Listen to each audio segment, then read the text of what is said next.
Welcome to Laksha சமையல். Hi friends, நம்ம இன்னைக்கு கருவாட்டுல பொடி எப்படி பண்றதுன்னு பார்க்கலாம்.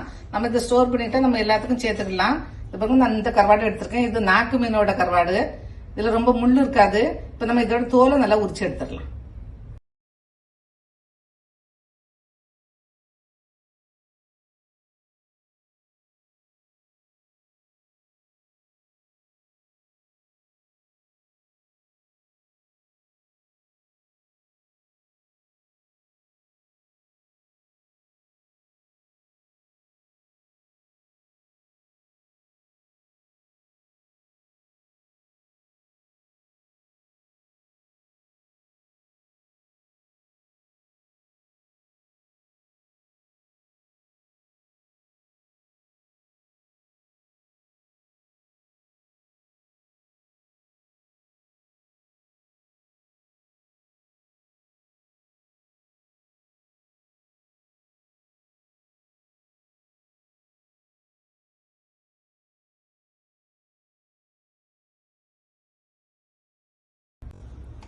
இப்போ நம்ம இதை இப்படி குட்டி குட்டி பீஸா கட் பண்ணிக்கலாம்.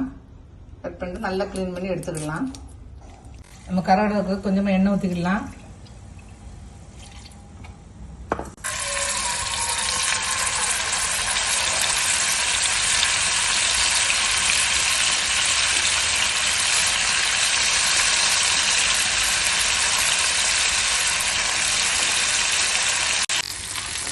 இந்த அளவுக்கு கொஞ்சம் நல்ல ப்ரௌன் ஷேடாக வரும்போது மாற்றி போடுங்க.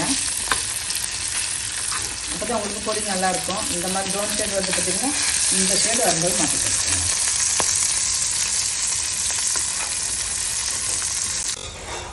இந்த மாதிரி கருவாடு நல்ல ப்ரௌன் ஷேட் வர வரைக்கும் வறுத்துடலாம்.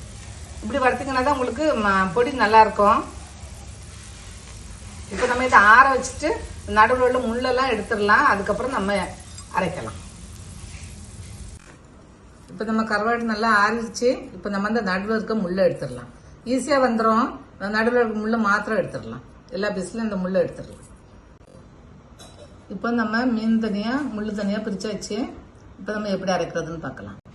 இப்போ நம்ம ஒரு மிக்ஸி ஜார் எடுத்து அந்த ஃப்ளஷ் எல்லாம் இது உள்ள போட்டுடலாம்.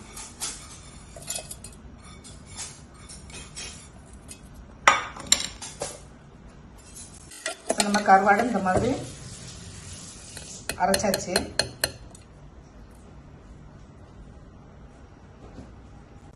இப்போ நம்ம அந்த கருவாடு கூட இந்த அளவுக்கு சின்ன வெங்காயம் சேர்த்துக்கலாம். ஒரு கைப்பிடி அளவு, அவ்வளோதான். ஒரு 1/4 கப் தேங்காய்,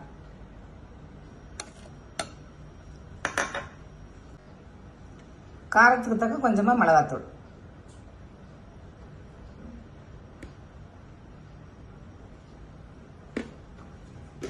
இது எல்லாத்தையும் சேர்த்து நம்ம அரைச்சிக்கலாம்.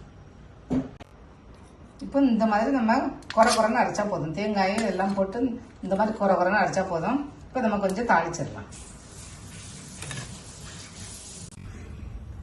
இப்போ நம்ம கொஞ்சமாக தேங்காய் எண்ணெய் ஊற்றிக்கலாம். இல்லை நீங்கள் எந்த எண்ணெய் வேணாலும் ஊற்றிக்கோங்க. தேங்காய் எண்ணெய் தான் இல்லை. எண்ணெய் காஞ்ச உடனே கொஞ்சமாக கடுகு போட்டுக்கலாம். கொஞ்சமாக கருவேப்பிலை சேர்த்துக்கலாம். இப்போ நம்ம அரைச்சி வச்ச மசாலா சேர்த்துக்கலாம்.